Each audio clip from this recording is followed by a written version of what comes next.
Hey everybody, it's Captain Tommy Scoville, and you are on the lifeboat. Good morning. Before we get rolling, thoughts and prayers to the people of Tennessee. Um, and and you know what? A thank you God that our Tennessee, our first viewer from Tennessee, has checked in and said they're okay, and that's a big deal to me. Sorry, people, I had a speaker on. Coffee, I worship at thy feet. I get it. You know what's funny about the coffee thing? Well, it's not funny, but before you decide to switch to another stream, I'm going to do a Christmas gift for all of the addicts here on the lifeboat today. So stick around because this is going to get better. But so a doctor told me to quit drinking energy drinks, right? In no uncertain terms. A doctor told me that you need to get those things out of your life, right? So, hello, Nicola. So I decided that yeah, you know what, I would do away with the energy drinks. No more Red Bull, no more Rockstar, no more Monster. And here's the deal: I drink a lot of them. Not gonna lie to you, drank a lot of them. Right, like out of control amount of them. So because of my heart, the doctor was like, "Oh man, I can't believe you're drinking those." I kind of walked in holding one. Probably not the best decision in the world, but you know what? I was drinking so many of them, I wasn't even thinking about it. But the doctor's like, "Oh my God, man, you have a heart condition. Don't drink that stuff." So I listen to doctors for the most part, especially since getting sober. And I stopped drinking them. Like I just set them down. I'm done with them. And then I started to get all weird, as you do. And I started to extrapolate that maybe the dude just doesn't want me having caffeine. Right? Now, haven't had a chance to have that conversation with him.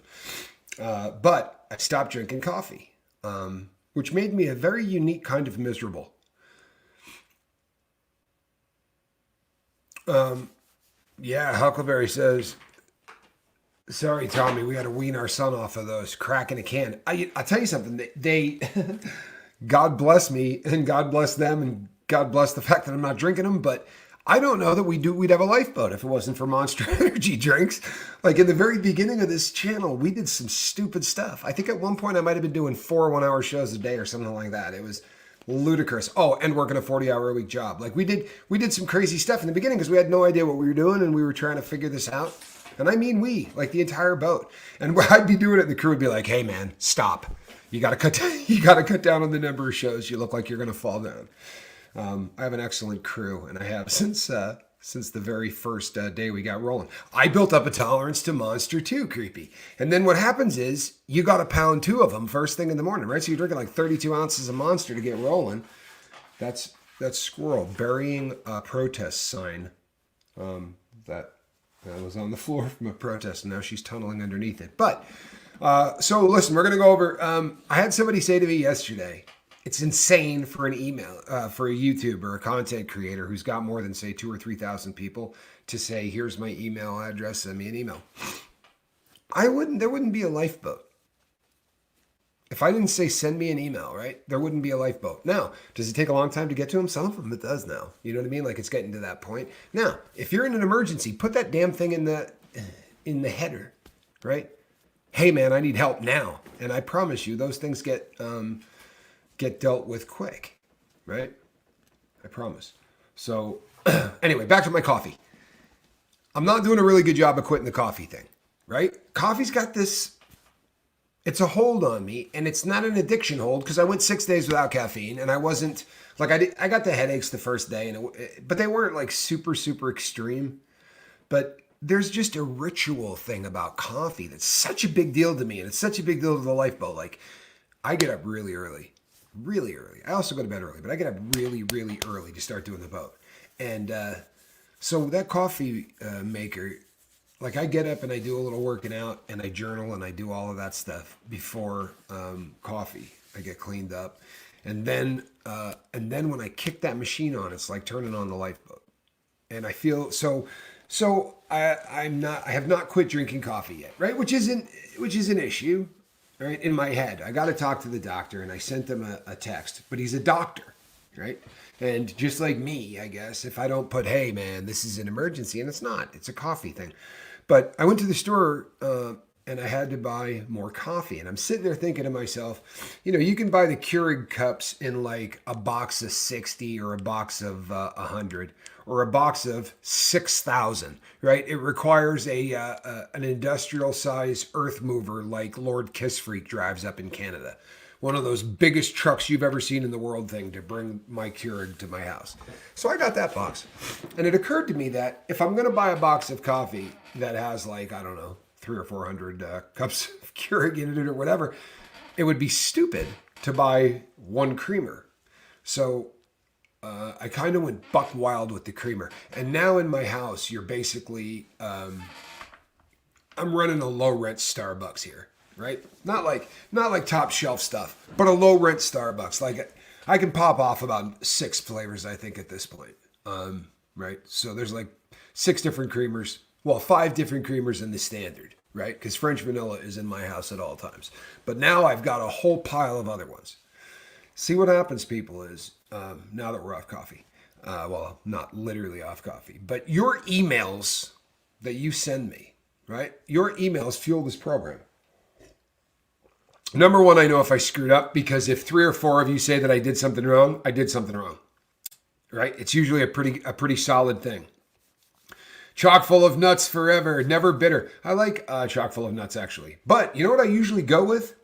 The cheapest one. And you know what?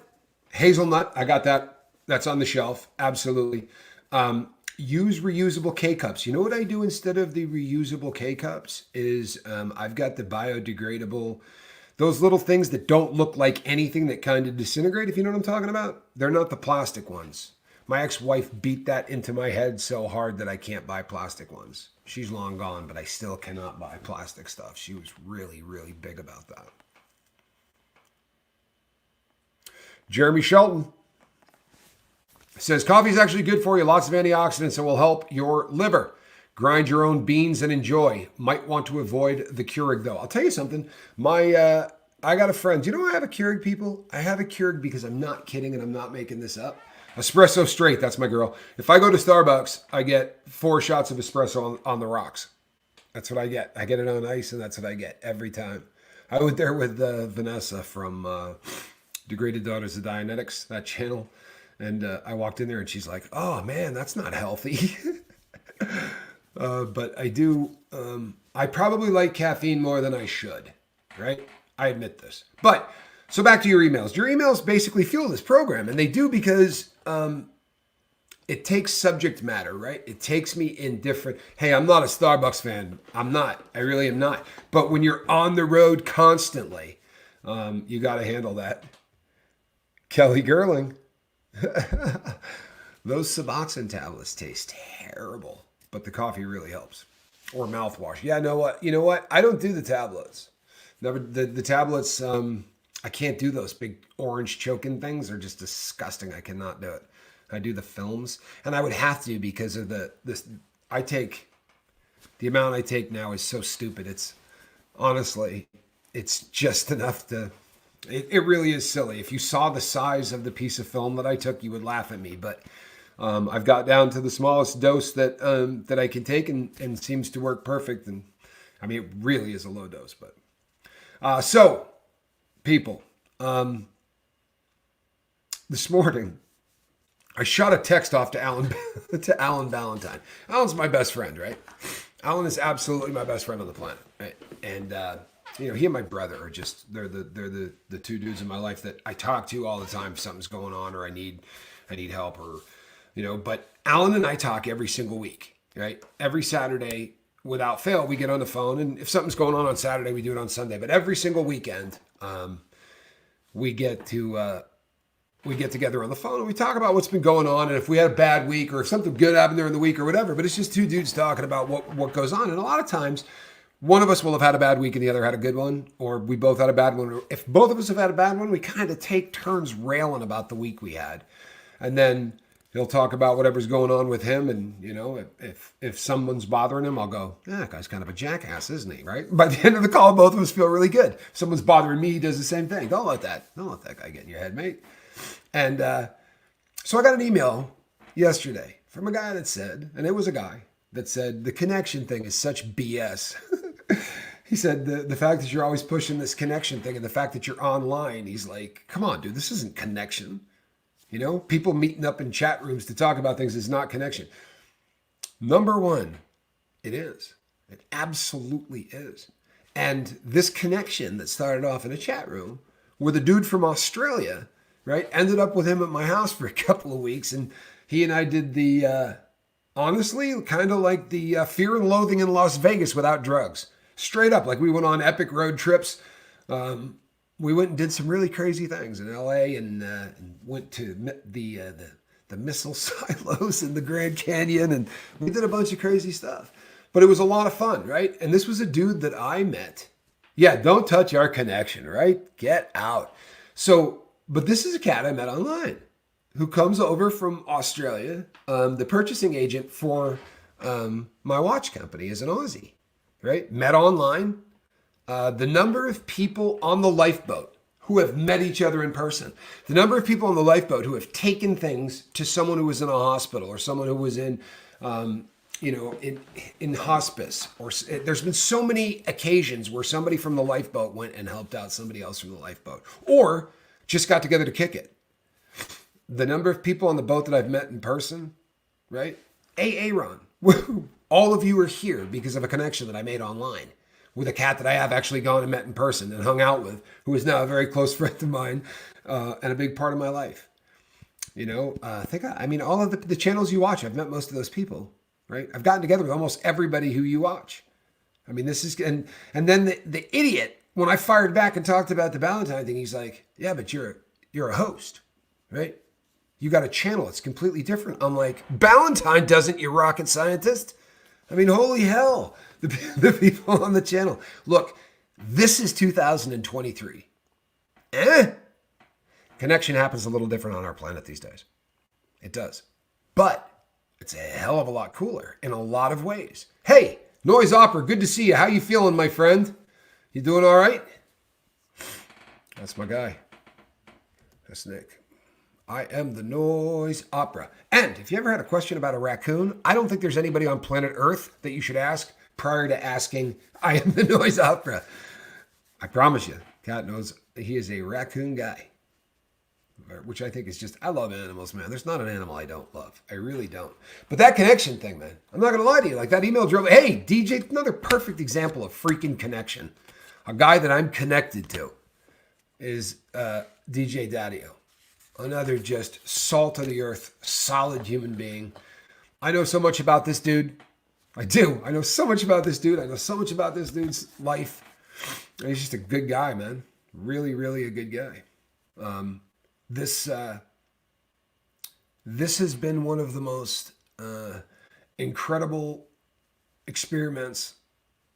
Honest to God, this thing has just been what we've been able to do here has been really, really cool. It's brought a lot of people together. Hey, it's good to see you, Tammy. Good morning.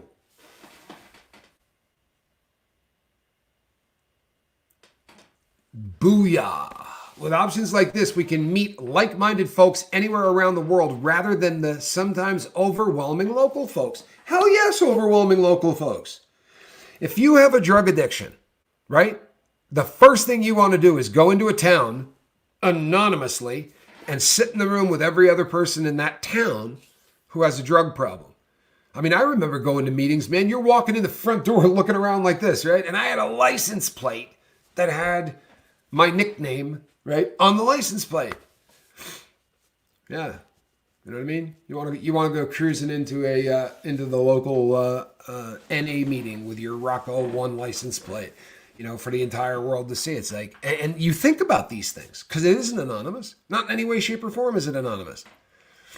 Right? Creepy says, been there, Tommy. Absolutely you have. Absolutely you have. It's way worse if your substance of choice is alcohol. Believe that. Believe that. Because when you're doing drugs, when you're doing heroin, or you're smoking crack or whatever, you know what you're doing is wildly out of the social norms. No one's stupid enough to think that their crack habit is socially acceptable, right? Nobody is stupid enough to think that their heroin addiction is socially acceptable. This is why when we go to Burger King with friends, we don't go, hey, what's up? Mind if I bust out my works and cook up here? right? I'd never ever fixed in front of people. Jack being the exception to the rule, but that's just a disgusting thing. All the way around. It's a really, really disgusting habit. But with alcohol, this is such a part of society that if somebody in your town sees you going in there, there's a different stigma for someone who suffers from alcohol use disorder than someone who suffers from drug addiction, right? And most people will tell you the drug addiction stigma is worse. I disagree because it's kind of like you lit that fuse and threw the bomb. When you started doing heroin, you pretty much knew that eventually society was going to look at you and go, you got to be kidding. But you can drink with people who are drinking who will give you crap about your drinking habit, which doesn't happen quite as often with drugs. There's a very hypocritical thing that happens with drinkers and people who are trying to quit. It's very, very difficult. I work with a bunch of people whose drug of choice is alcohol, and I think it's such a hard thing. I can't imagine walking into a 7-Eleven where they had a heroin display, right? They said they were running a special, right? Get 6 balloons of heroin and we're giving you the next 6 for half price. The alcohol thing is a bummer, and I'm sorry for the people that are fighting it. It's so hard. Vermont kitten, 10 years free of alcohol. Let me tell you something. That's impressive. That's a decade, right? That is a really solid decade. Good for you. And I'm not going to lie to you. I got a lot of love for the state of Vermont, right? So, huge fan of the state of Vermont. Spent about 18 years there, on and off, mostly on. But I spent a lot of time in Vermont. So this is for you. This is the official participation trophy of the lifeboat. And everybody knows why this is official, right? You've picked it up by this point. Have we got this part of the show down? It's official. As I said, it's official. Hi, guys. Who's found a pair of glasses again right under the Christmas tree? Guess who found a pair of glasses again right under the Christmas tree? Nice. Oh, Bruce. Can we all please just feel bad for Bruce? He's been waking up constantly the past 5 hours dealing with cap cramps. The squirrel is in the house. What do you say, Zip? Huh? He's a good kitty. Squirrel's in the doghouse, or the cat house as it is. Squirrel got out last night. I was working on I bought this hanging light that hangs right in front of the front door. So I hung it last night, and while I was going in and out of the front door, Squirrel Nut Zipper decided to make a break for it, like all sneaky like. Never saw her go out. Now, she's allowed to go out if she's with me, right? And she knows this. This is something that the cat completely understands, because if I'm standing there, I'll open the door and she stands at the door looking at me like, are we cool? Are we going out, or is this just a dad outside mission kind of a thing? But she bailed on me. And then she set off the night sensor light and was sitting on the outside. Oh, I went out to get her. She had that look on her face like, oh no, Dad's pissed. Yeah, don't do that again. It's exactly right. Now, it's kind of my fault on this one, because anytime the door is in play, I should really be more careful. The good news is I got a lot of land, right? This cat's not going to end up on a road. What I'm worried about is animals, right? In this state, you don't want to leave a kitty out for a long period of time, because there are a bunch of things in this state that can do really serious damage to a kitty. I way overdid it with my chocolate Primatali. Oh my God, chocolate Primatalis are vicious. People, if you're not a pepper fan, right? If you're not a chili head, a chocolate Primatali will has the potential to tie your stomach into knots. Jeremy Shelton, did I understand that you were in Japan as a soldier? Is that yes? Military? Well, if that is the truth, thank you for your service. And I mean that, and that's to everybody that served. This is going to sound weird, but I'm going to say it, right? There's something about people that served in the military that make me feel worse than everybody else on the planet does. Like if I stand near somebody that served, like if you go to prison, there are so many similarities, honest to God, between being in the military and being in prison, right? The way you're treated, you're a bunch of dudes in a very crunched in quarters. It's really awful. In a lot of ways, there are similarities. The difference being they're heroes and we're dirtbags. And it makes you realize just what a dirtbag you was. Oh, he's a teacher. Excellent. Yeah, I don't know where I got I think I probably, when I'm talking to you people, I've got 3 screens with stuff going up and down on them, and I'm not good at any of this, but I can read and I catch it. And sometimes, like when you're talking and you're catching stuff out of the side of your eyes, you'll read something and you don't know if you read that 2 weeks ago, yesterday, especially when you do 3 shows a day. 22 years in the Army was a lot like Scientology. You know what? You're not the first person to say that, Kath. I've heard other people say that too. By the way, I went over to. I was on your site yesterday. Not site. What do you call it? Your channel? I was on your channel yesterday. People, if you've not gone over and checked out Kathy's channel, you should. Kathy is a super, super talented musician. By the way, I've got people that are now sending me suggestions of what they would like to do if I let them sit in the chair here at the Lifeboat, sort of an open mic kind of a thing. And those are coming in. If you do want to be one of those people that sits in the chair, you send me over what you want your subject matter to be, right? And we go from there, right? We start to put that together because this is going to happen.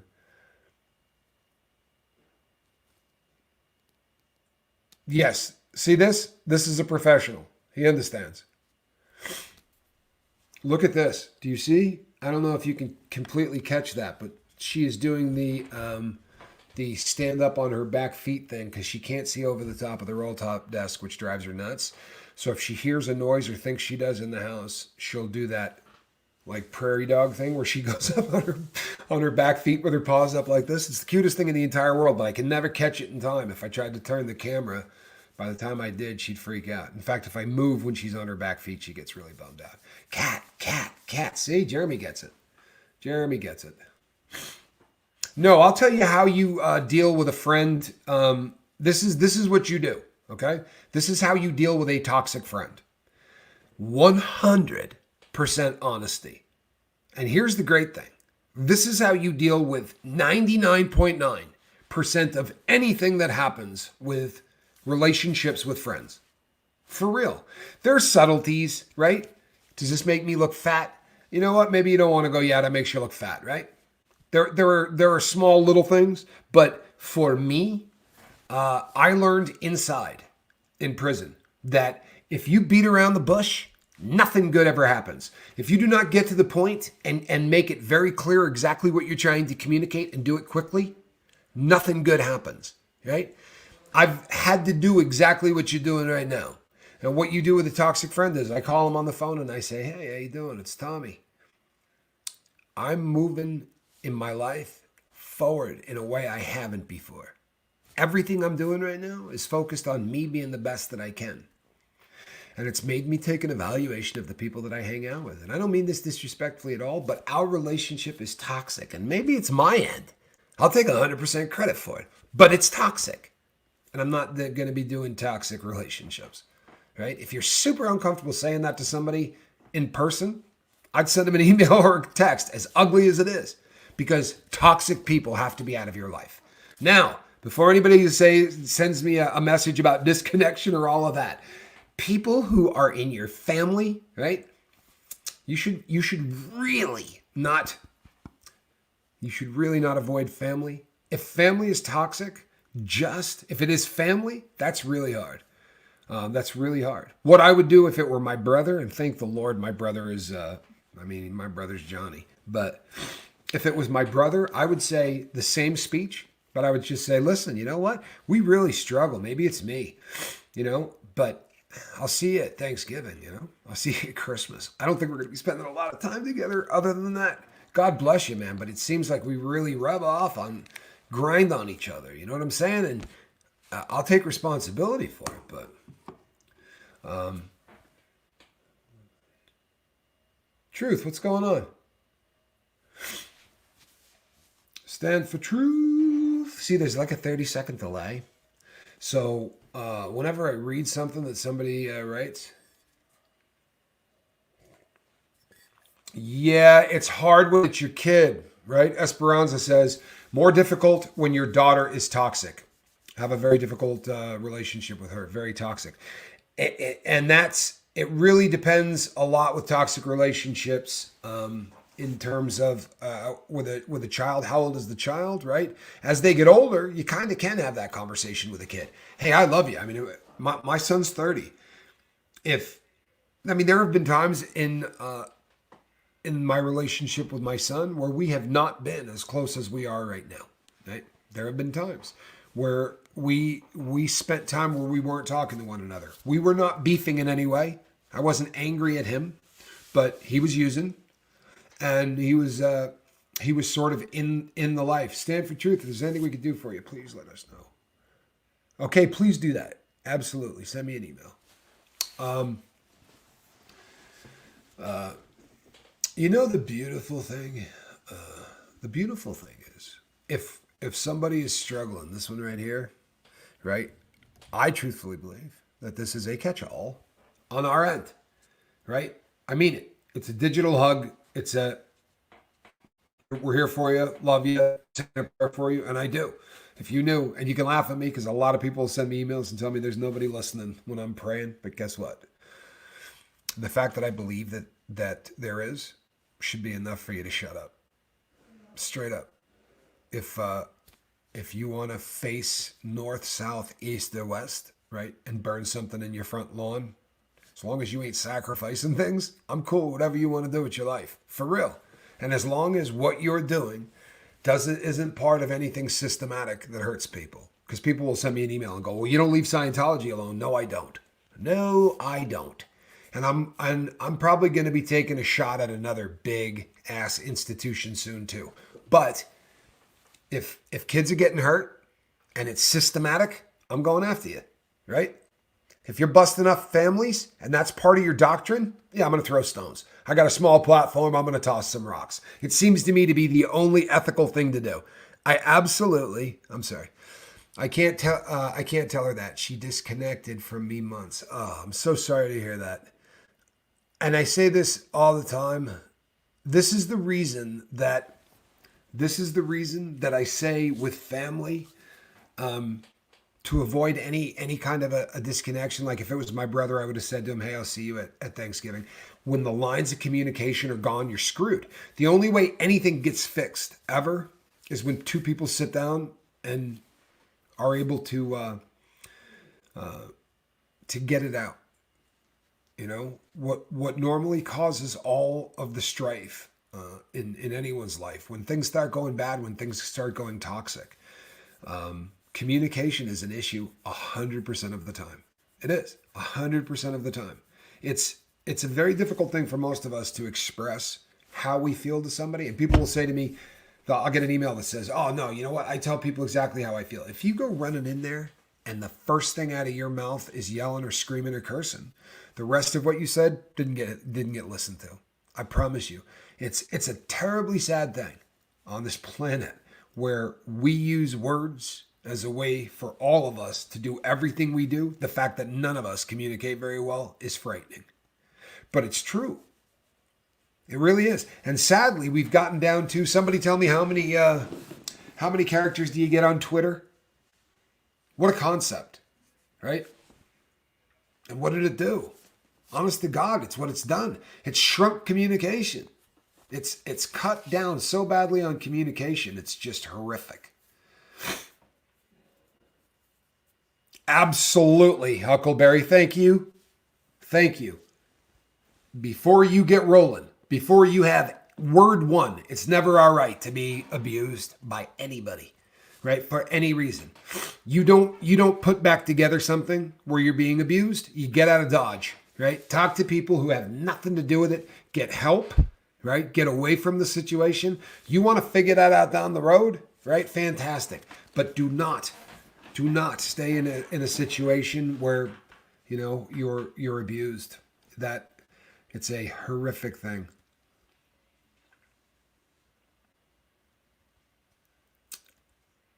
Yeah, that's tough. That really is. That's tough.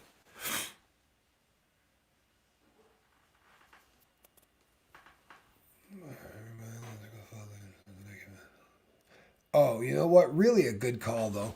My oldest, almost 18, her behavior has become very toxic, and a lot of it stems from her biological father influence. And I can't badmouth him. Not going to do that, especially. It would push her further to him. Everybody listen up. Everybody listen up, because this is a lesson that I can teach. I swear to God I can, because I lived this puppy. I lived this puppy, right? So when my daughter was about 3, I was I was reading her a story. I've told the story on here before. I was reading her a story, and over the telephone, like a bedtime story. I was being dad, and I told her I was going to come see her, and it would be in a couple of weeks. And when she hung up the phone, she said, "My dad's coming to visit me, and I'm going to have a dad like other kids." She was 3. I assure you, I didn't prompt that, right?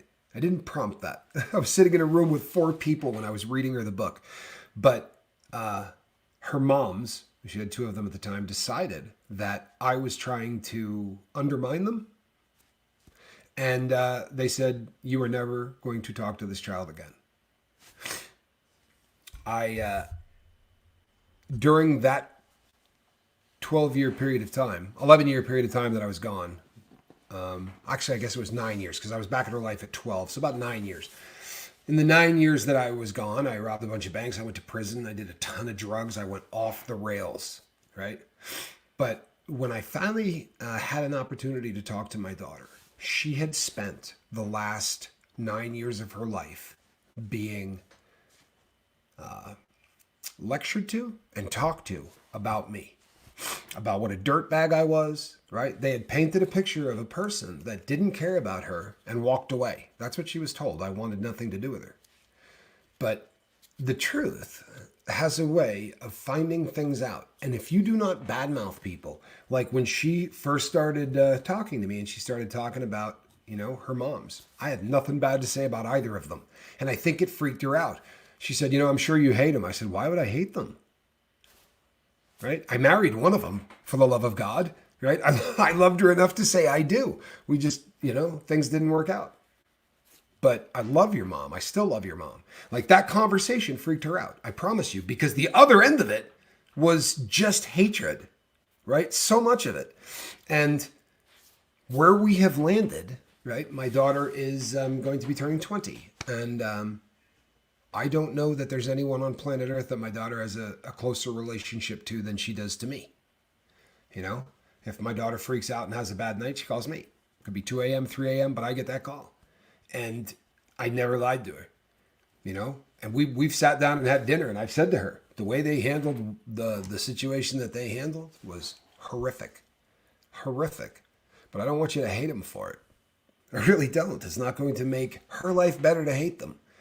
I said, you got to put yourself in their shoes. I was a bank robber, right? I was a pretty bad dude. I mean, they didn't know I was a bank robber. They certainly knew I was on a lot of drugs. And I think that in a really twisted way, they were probably looking to get the drug addict out of her life, and they used me reading her a bedtime story and what she said afterwards as an excuse, and they were looking for one. Her mom, my ex-wife. The reason that my daughter and I have a relationship is because when she divorced, the light bulb went on. She realized that it was messed up, that this was going on, and she made it happen. When my daughter started to ask questions about me, she said, "I can get you guys on the phone," which, God bless her, man, right? That's a stand-up thing to do. Realizing you made a mistake and trying to fix it is really a beautiful thing to do. And I would be a dirtbag if I didn't mention that they really did go out of their way. I mean, she went out of her way, not they. But my ex-wife really went out of her way to try to make this happen. And I was there for her high school graduation, which was my fantasy through the entire time she was gone, was that I was going to be there for that graduation, because I was going to find where it was, and I was going to be there no matter what, right? No matter what. I thank God I was out. But if I had been in, I think I probably would have tried to go over the wall, right? That was something I was going to be at. Yeah, I think there's probably something to that. No, my ex-wife knew nothing about me robbing banks. To be really honest with you, I wasn't doing that. right? That wasn't a part of my life, you know. What I went off the rails because of, and again, people, I was going off the rails. I'm not making excuses. I'm not, but that was my favorite excuse at the time. To be sure, my favorite excuse at the time was that I was. I was the dad without the daughter, and it is painful. I'm not making light of it. It was the worst thing going on in my life for that entire time. That was killing me. But it was an excuse. I needed one. It was a good one. And I used it. Right? But it was an excuse. All right.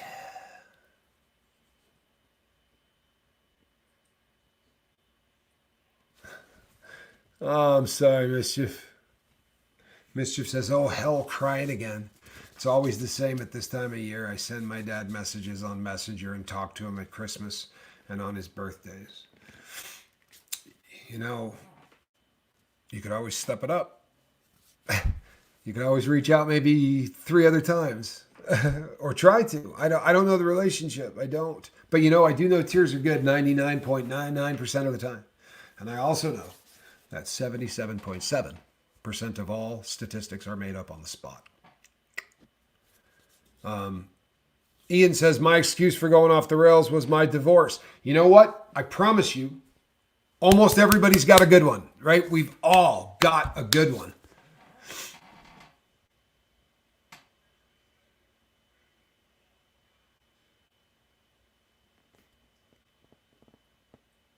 Sorry. Oh yeah, no, it can absolutely still it can be an excuse and still be true, to be sure. Absolutely it can. I mean, I got what was done to me was dirty. Make no mistake. What was done to me was dirty. But as an addict, I had the excuse of the week club. I promise you, and that ended it. I constantly had a reason that I was doing dope, and then when I lost my when they took my daughter and said you're not going to see her again, I didn't need to look for another one. I was there was a part of me as a drug addict that I think was relieved that I was never going to have to come up with another excuse. I had one that I was going to be able to ride this one all the way to the finish line. Jeanette Alley Squires, thank you. Thank you so much. I appreciate that. You know what? My daughter's middle name is Antonia. Kind of a long one. You can't really roll the three name thing when you got really long names in there. But Jeanette Alley Square, it just rolls. I'm telling you, I love the name. Yeah, it is, Ian.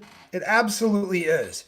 People, if you're a normal lifeboat member, if you've been on the lifeboat a long time, I do 2 shows a day. I do a 5 and a 5. I don't do 3 or 4 shows a day. I'm doing 3 or 4 shows a day because it's December, right? And we all need just a little bit more connection, right?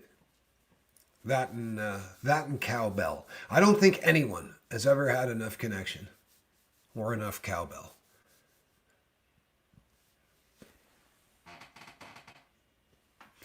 I'm going to go out on a limb, Kathy. Kathy says, back when I used, it was someone else's fault for putting me in enough pain to have to use. I'm going to go out on a limb here and say, you're not the only person who said that. Because I hear this one a lot, right? I hear this one a lot. People, do you know how many times that I have almost purchased a cowbell? Just to have one here on the lifeboat so that when someone makes a cowbell reference, I can bust it out. Cowbell references they just come up all the time. It's just one of the funniest skits ever.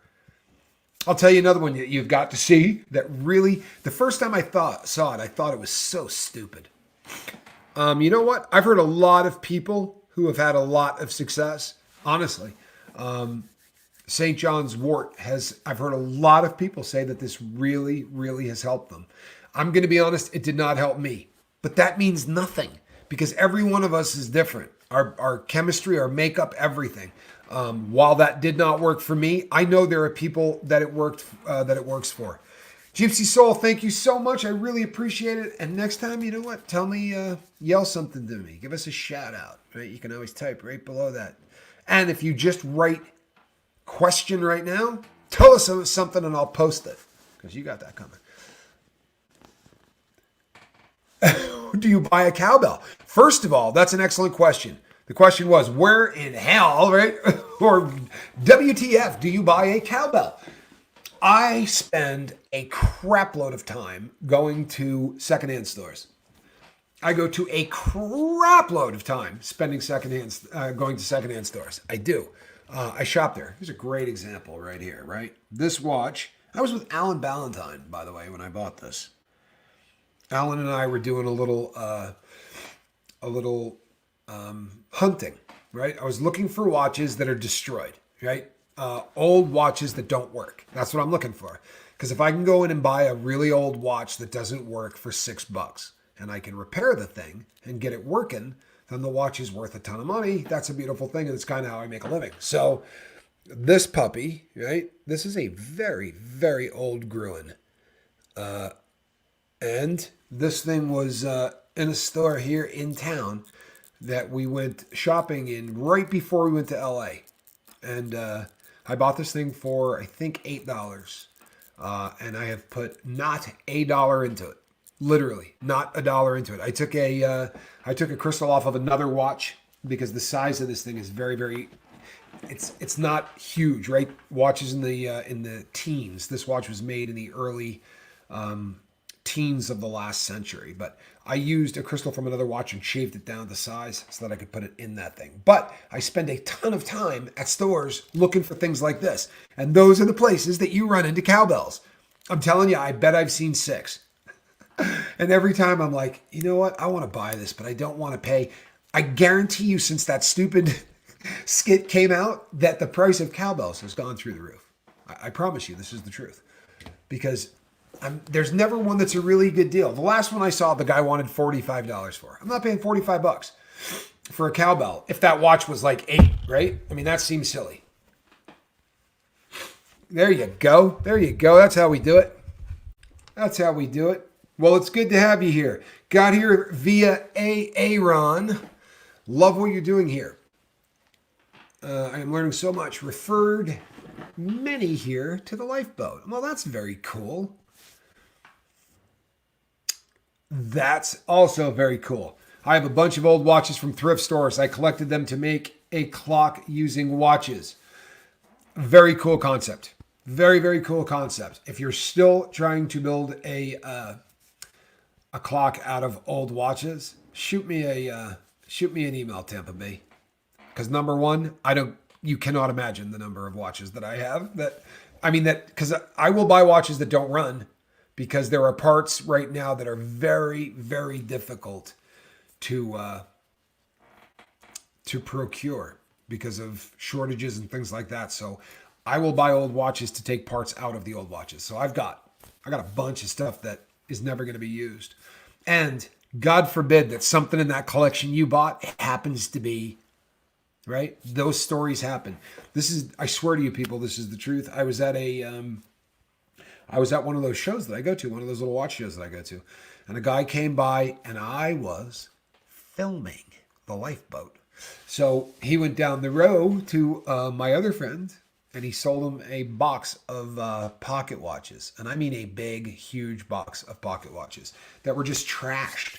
And I think he paid $75. There might have been 20 watches in it. I mean, they were all trashed, but they were... Wristwatch Revival is a great channel. I watch it all the time. It's a great channel. Absolutely a great channel. So he buys this thing and he comes over to me and he goes, "Hey man, you got a loop?" I said, "Yeah, I got a loop." And he's like, "Take a look at this watch, man, and tell me that I'm seeing exactly what I think I'm seeing." And he bought a pocket watch. And in this piece of crap pocket watch, box of pocket watches, was an old Patek.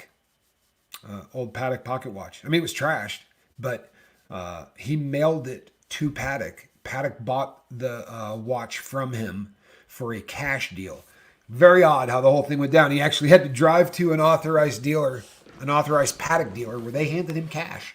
And he also got a watch out of it. It was a bizarre, but you just don't know what you would not believe the things that I have purchased for dollar amounts that I swear to you would not believe. I bought a Nevada Grinchen 18 karat gold wristwatch, solid gold. And I was in with my ex-wife at the time. I was going through the line and I looked down and saw it. And I was like, can I see that watch? And she goes, it doesn't run. And I said, okay. So she handed it to me and it didn't run because it was an automatic, right? An automatic watch doesn't run until you shake it. Like this one right here, like the second hand on that will not be moving. But if we give it one of these, because this is what winds an automatic watch, is the movement of your wrist. So the woman says to me, since it's not running, give me $8. So I gave her $8. And obviously in 18 karat gold, it's worth considerably more than the $8 that I gave her for it. The watch was worth closer to like 13,000. You just never know what you're getting. So I spend a lot of time there. And I saw something that said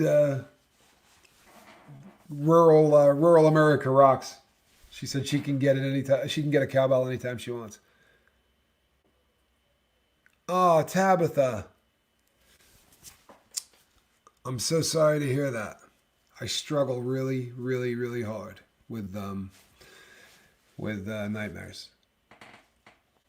Jeremy Shelton says, Christopher Walken once held a watch for Bruce Willis. He stored it up. Well, he held it the one place he knew it would be safe. I have that. That is honestly the first time I saw that was committed to memory. You may not believe that, but that is the truth. I have one of those memories, and the very first time I saw that, it was committed to memory. That is just one of those scenes that's just so messed up. It really is. It's one of the worst scenes and one of the best scenes at the same time in any movie in history. Yes. Now, I hear this a lot. People say this to me all the time. But the truth of the matter is what has happened with the cell phones is this. It has created this thing turned into smartwatches, right? And Apple became the number one seller of watches on the planet. But you got to charge them. And that really bummed people out. And a lot of the people that had to charge those watches went from, because they were used to looking at the wrist, moved over. So we watched the watch industry take a really, really big hit and then come straight back up. What you're seeing though is there's like a disconnect between there's a watch community that will spend $300,000 on a watch and not think about it, and they'll have 15 of them or 14 of them. You know, it's just insane. There are people that treat these things like stock, right? And you can actually go to markets and look at them. There are actually companies now that will allow you to buy a watch, right? Buy a Rolex, say a Daytona Cosmograph, and they'll put it in a safe for you with all the paperwork and hold it.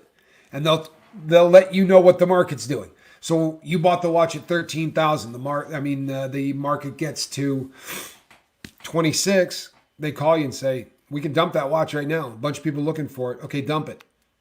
Straight up. There are investment, like a REIT would be, like a real estate investment trust. It's the same kind of thing. They're doing crazy, crazy things with watch investing these days because watches have become an investment. Yeah, the calculator. They said we would never have with us all the time. That's funny, right? All of our teachers. Well, you're not going to have a calculator with you all the time, will you?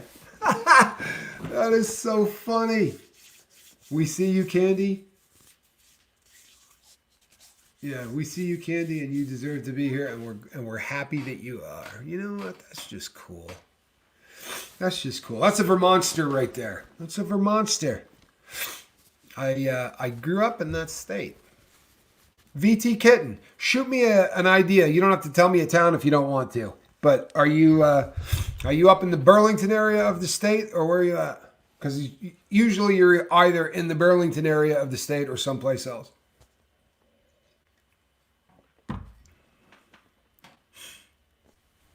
Wow, I didn't know that. My son has had 2 Rolexes stolen. He was robbed at knife point. Yeah, I've been robbed for a watch. I lost a watch at a robbery. I actually came on here and did a show about it about 5 minutes afterwards. They also took a bunch of my money. He also took a bunch of my money, but he got caught. It's kind of a bummer. His name was Mark. I was not happy. Burlington is a sad, sad place nowadays. VT Kitten, do you live in Burlington? I'm curious. You want to hear something crazy? I gave my dad's 1946 Bulova Art Deco design. Beautiful watch. Good for you. 46 Bulova. You couldn't go wrong.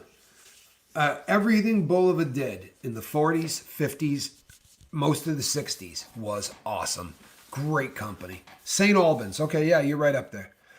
Grew up in Colchester. All right. You may not believe this, but I'm close friends with the mayor of Burlington. I haven't spoken to him in a very long time, but we are very, very close friends. He'd probably be really freaked out to know that I'm out. Burlington is very close to me, says Amy Butcher. What is wrong with it? Gifted. One lifeboat membership. Thank you, ZW. Amy, do you mean it's close to you geographically or in your heart?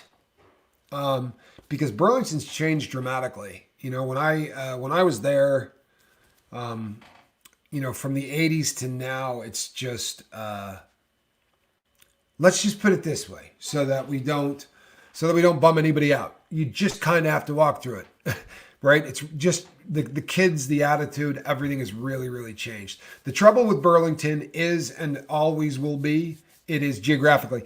The trouble with Burlington is and always will be the fact that it is one of the most unique cities on the planet in that its median age is younger than any other place you're going to go, because you got UVM, you got St. Mike's, you got Champlain College, you got that one that Bernie Sanders' wife was running. I think that one went out of business. There's just a bunch of colleges right there. And you got, you just have a very, very young population. And as the young population kind of changes, so does the attitude. The last time I was in Burlington, I was taken aback by the fact that it just had a very, very different feel to it than it used to. It used to be a very kind of hippie, Grateful Dead kind of feel, and that really wasn't kind of the feel I got when I went back. My brother, Johnny, used to work at a pizza joint on Church Street called Ken's Pizza. And to this day, I think I know every guy that works at Ken's Pizza. To this day, I still think I know all of them. Burlington is close to Canada for shopping. I used to go to Canada. BT Kitten says it doesn't feel safe anymore. And that's kind of what I was trying to say, but I didn't want to, because it is a bummer.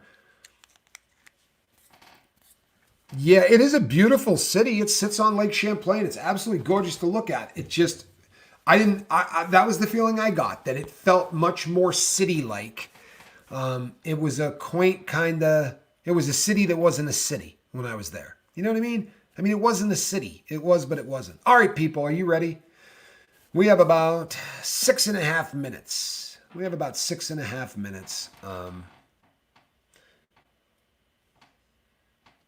Yeah, we could run a little long if we have to. Here's my Christmas gift to you, right? Lake Champlain is one of, and by the way, I'll say it and I'll catch crap for it, but I'm going to say it. Lake Champlain has a mythical creature, right? Like Loch Ness has Nessie, okay? Lake Champlain has a something that people see called Champ, right? Which is similar to the Loch Ness Monster kind of thing. And I'm here to tell you, I saw it.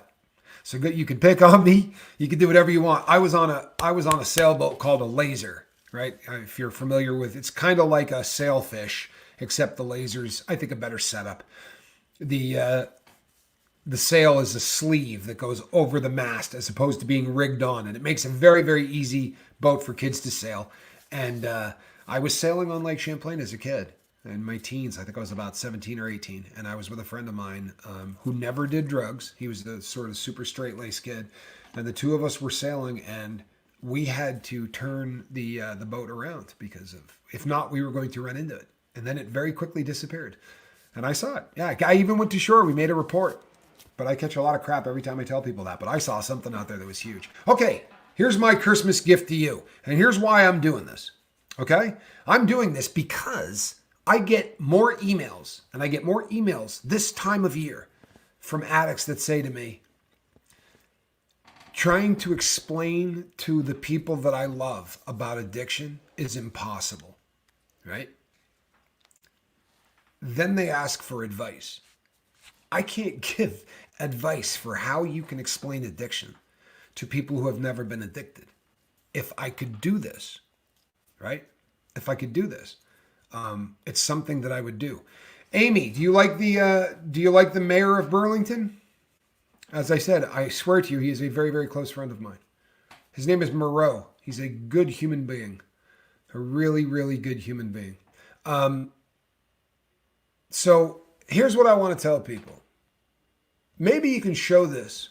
Maybe you can show this to your relatives, because the overwhelming sentiment that I get, especially from people that don't use, right, is that we do what we do as drug addicts with full knowledge and awareness of the damage that we cause to others, and we simply, right, don't give a crap about people enough to stop using. If we loved our kids enough, we wouldn't use. If we loved our parents enough, we would not use. This is the theory of many people who do not use, right? This makes sense to them in their mind. What I want you to do, because science backs me up on this, people, this isn't Tommy, right? This is science, and you can doesn't require a crap load of effort to get busy on one of these. This is a very easy thing to research, but this is science. Replace the word addiction, right, with, I mean, the word, drug addiction. Put in any other disease known to man. I don't care what it is. Put in any other disease. The obvious one that most people use is diabetes.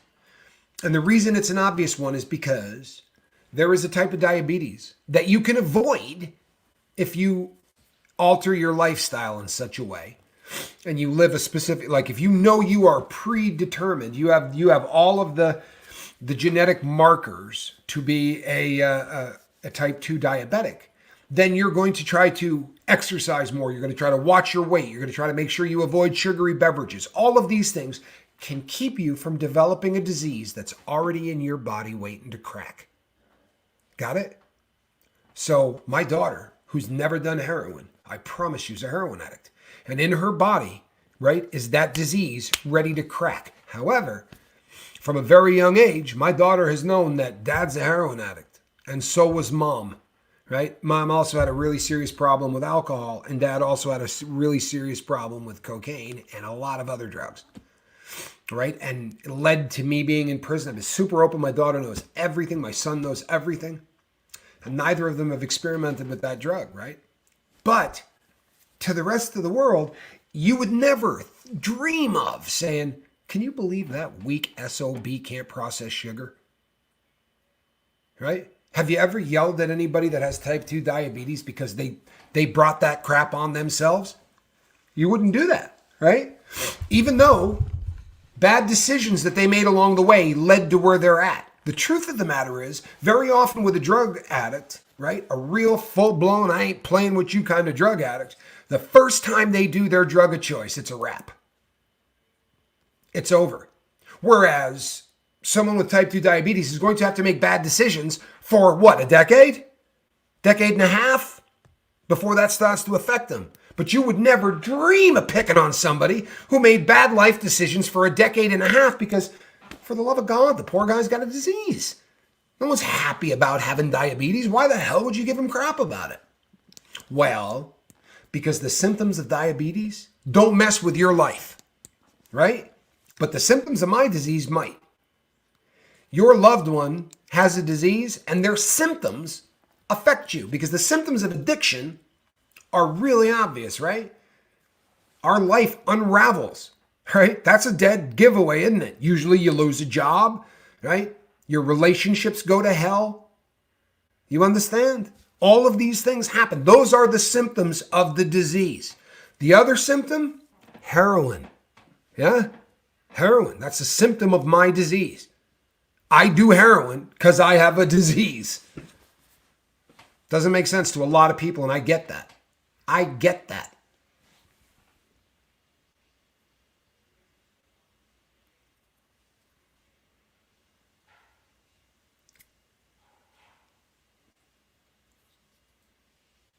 Wow, that's just horrible.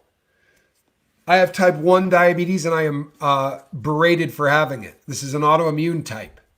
I just don't tell anyone about it. People do say this to all diabetics. People say this to type 2. I mean, to type 1. I have never. Have you ever seen somebody on a news program pop off and say something messed up about a diabetic?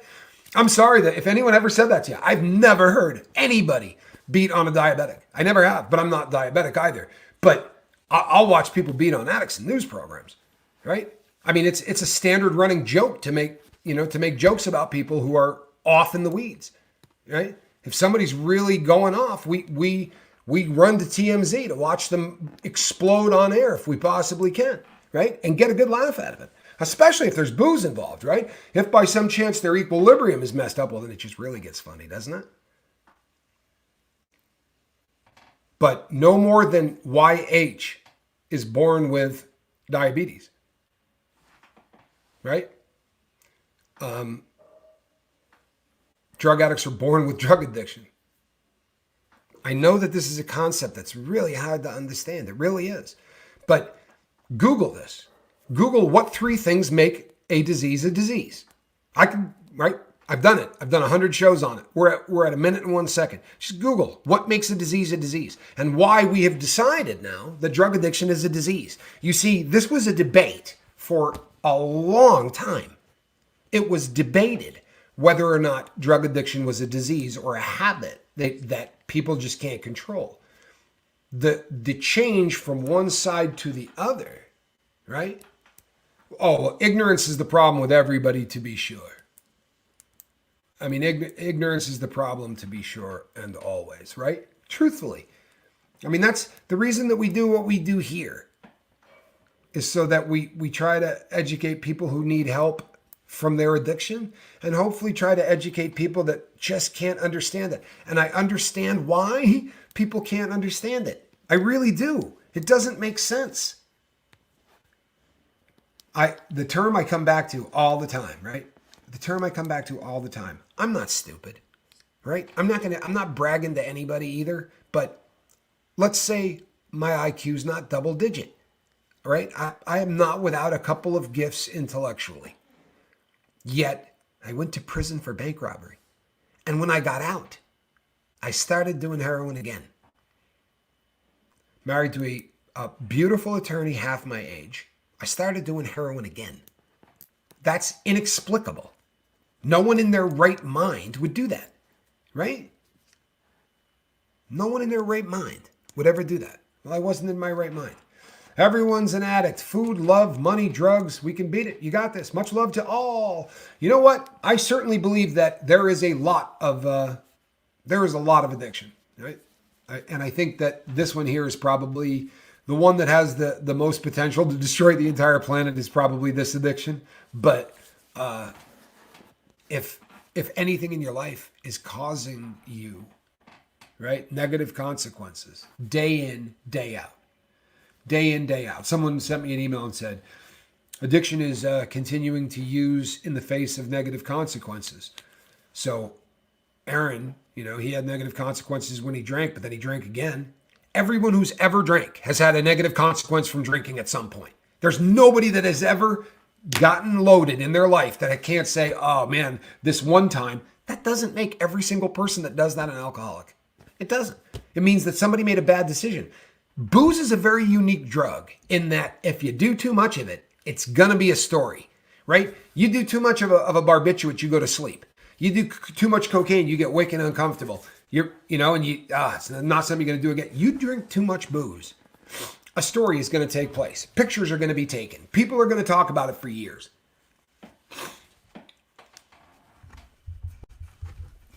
Tommy, are you still mad at the doctors who first prescribed the meds that were destructive after that? Or have you forgiven them? I'm not mad at the doctor. The doctor was a sweet woman that didn't want me in pain. Honestly. She was one of the most caring people. I don't know that I've ever met a doctor that tried harder. We did trigger point injections. We did acupuncture. We did this thing with where they fire radio waves through the body, could penetrate 6 inches deep. And we went into all the places. We did everything that you could do. Not before, but at the same time that I was doing the dope. We did everything we could to try to relieve pain. She was real. She wanted me not to hurt. Unfortunately, the Sackler family had her convinced. As silly as this is, the Sackler family had her convinced. She literally said to me, "You got to try to get addicted to this stuff." Right? You got to try to get addicted to this stuff. And then one day I went in to see her, and she had gotten contacted by my insurance company that said, "Do not write another prescription for OxyContin. We won't fill it. We're not going to pay for it." So I said to her, "Well, how about I just pay it?" I would have had to sell my house to pay for the prescription. I'm not kidding. I was doing 1280s a day, right? And at that point, it was just under like $1 a milligram. I think it was going for like $50 a pill, what insurance companies were paying. Somebody can Google that, but it was right in that. It was ludicrous how much money it was, right? So my script was costing my insurance companies, what, $600 a day? I mean, that does not make you happy with the insurance companies. And she said to me, this is when it really sunk in like you would not believe. I can treat you with another pain med that's a lot cheaper and the insurance company will cover it. I said, excellent. Well, let's do that. What pain med is that? And she said, methadone.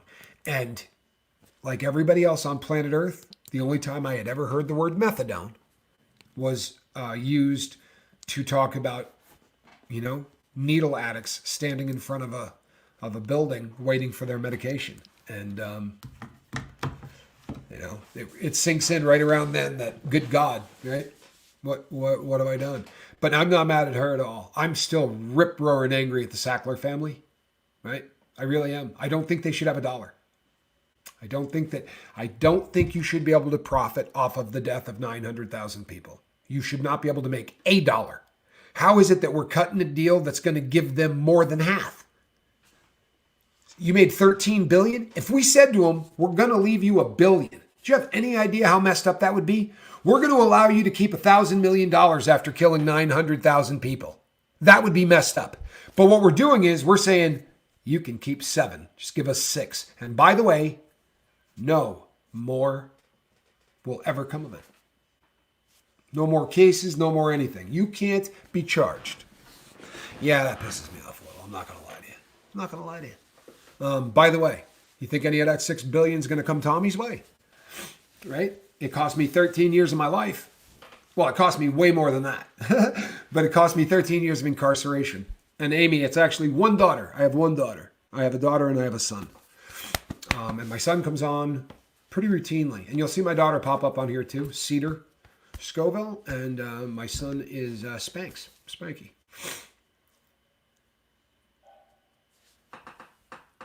You got to be kidding, Millie.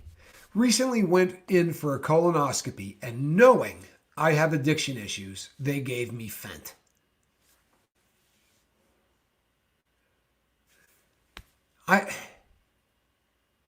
Millie, I hope you're sober today. I would not have gotten through that. I'm not kidding you. I would have had to handcuff myself to something if they gave me Fent. If they gave me fentanyl, I would have to handcuff myself to something. And then I would probably have to be babysat for a couple of weeks after that. You know what I mean? Like, I really am the guy that can make the decision to never do the first one. I cannot make a decision to stop after I do the first one. That is absolutely a stone cold fact. That's who I am. How about selling pills that kill, knowing you're doing it? Right? That's my beef. They knew. And they knew when they put out literature that said you couldn't get addicted to this stuff, that this drug had been around since 1916, right? Invented in Germany in 1916. They knew this drug was addicting. Nothing changed, right? Oh, if you don't give it to them all at once, if you take the dose you're going to give them for the entire day, put it in one pill, but have it leak out over the course of the day, they'll never take a second pill. They're not going to get addicted. This is the mindset that they sold to the people at the Food and Drug Administration. Of course, it wasn't hard to do that because the people at the Food and Drug Administration used to be at, right, the Sacklers payroll over there at Pomfret and Pfizer and all of the other every one of the incest back and forth. If you worked as a head of a pharmaceutical company and you leave, you're either going to be a lobbyist, right? Or you're going to end up getting a job, back and forth. They jump from government over to the private sector and back. It's absolutely disgusting. And they sat in a meeting, right? You can look this up. When Sackler was told what the real numbers were, he said, I thought they would be higher. He knew. He knew before the first batch went out the door that the numbers they were putting on this was BS. Right? If he didn't know that, why would he have thought the numbers would have been higher? So he lied to us knowingly and killed 900,000 people. We're going to let him keep $6 billion and give him immunity. And I went to prison, right, for being a thief. Yeah. But I have I harbor no ill will toward the doctor at all. What she was trying to do. She was not a pill mill.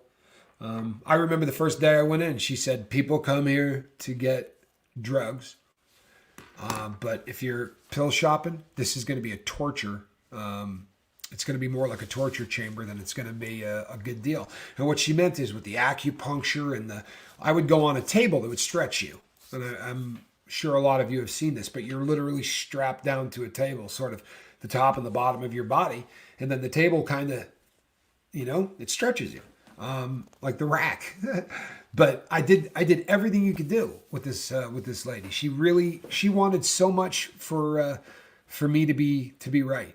And that picture that you guys have all seen of me upside down doing the backflip on skis, she had I gave her a big poster of that signed, and she had it on her wall. Like we were friends. We got along. I have no hard feelings toward her. Oh boy, did it. Oh boy, did it. I live in Florida and was addicted when the crack down happened.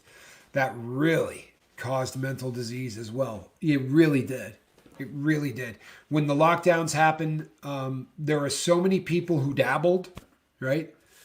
Guys that probably were right on the edge, or gals that were right on the edge of having a drug habit. Now you're at home, right? 24 hours a day, and you're dealing with kids that, your wife or your husband has been taking care of while you've been at work, or a daycare has been taken care of while both of you have been at work. And it's just, that was really a pressure cooker, and it was a petri dish for mental, for just struggles with mental health in general. I mean, not to mention the fear that's coming in, and the profound sense of loss as people all over the country and all over the world were dying. It was just vicious.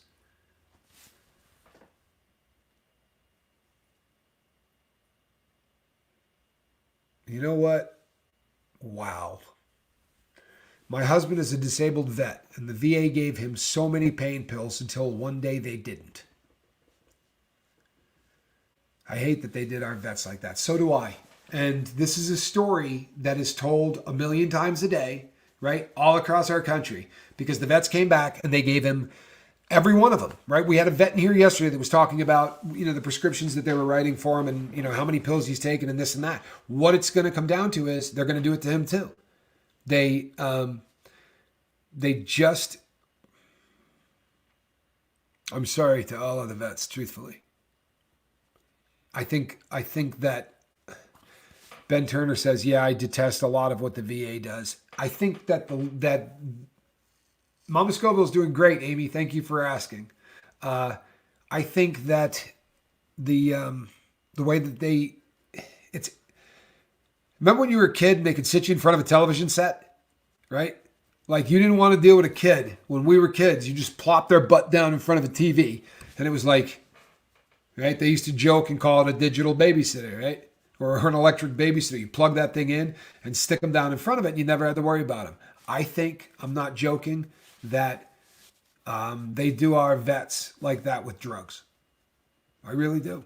I feel like they say, you know what, drug the crap out of them and send them home. We don't have to deal with them. I mean, one of the vets that I've worked with, the laundry listed drugs. The next time we go live, I'll read it to you because I would have to go into an email right now to get it. But when he sent it to me, I said to him, no disrespect whatsoever, you're not taking this, right? And I'm not buying it. There's no way in hell this is what they wrote you prescriptions for. There are 4 drugs in here that do the exact opposite of one another. There's no chance they wrote you a prescription for these drugs. He had a script for all of them. Sent me pictures of the bottles. They literally had this guy on ADHD medication, right? Bunches of it. And bunches of anti-anxiety medication. So you're taking Xanax and speed at the exact same time. Grips of it. It's like your body's getting, it's like walking around in a permanent speedball. And on top of that, he was taking 3 different antidepressants, one of which was Boost Bar, and he was taking it in amounts that was frightening. Neurontin, Boost Bar, OxyContin. Oh man, there were so many. He's on so many medications. I sat there and just said, you have to go see a different doctor. You got to leave outside that system. Go talk to another doctor and bring the duffel bag full of pill bottles that you got. It's just polypharmacy. They're doing it to my brother. They're doing this to my brother right now. People, you know what? Susie Q says, this is insane. It really is. Jennifer, you're right. Tunnels to Tower is a great organization, for real. I will put my stamp of approval on that organization. You can look them up. The amount of money that goes in and the amount of money that goes out, they're doing amazing things. That is a great organization. They do a lot for vets. They really, really do a lot for vets. Gypsy Daisy, I am so sorry that this is what is happening to your brother right now.